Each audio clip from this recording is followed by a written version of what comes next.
Hi friends, బెండకాయ పచ్చడి నూరుతున్నా. ఇంకా జీలకర్ర మెంతులు వేసిన ఇంట్లో బెండకాయలు వేస్తున్నా, బెండకాయ ముక్కలు వేస్తున్నా.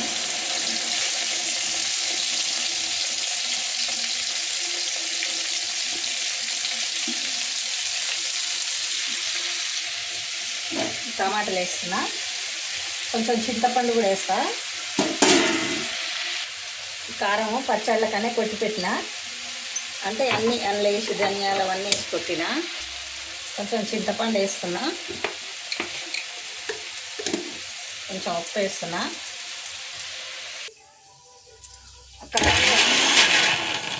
బెండకాయ తొందరగా ఇది అవుతుంది. ఇంకో బెండకాయ పచ్చడి రోట్లో అయితేనే కొంచెం కచ్చపెచ్చి ఉండి బాగా టేస్ట్ ఉంటుంది. ఇది మిక్సీ చేయబట్టుకే రెండేసారి ఇట్లానే వరకు ఇక మెత్తగా అయిపోయింది. ఇంట్లోనే ఎల్లిపాయ వేసిన, జీలకర్ర మెంతులు వేసిన. పోసి పెట్టకుండా అవసరం లేదు, ఇష్టం పెట్టుకుంటే పెట్టుకోవచ్చు, కానీ నేను నూనెలనే ఉడికించిన. చాలా బాగుంటుంది. ఇంకో ఎంత బాగుంది చూడు, బెండకాయ కూర. బెండకాయ కూర కాదు, పచ్చడా, సారీ.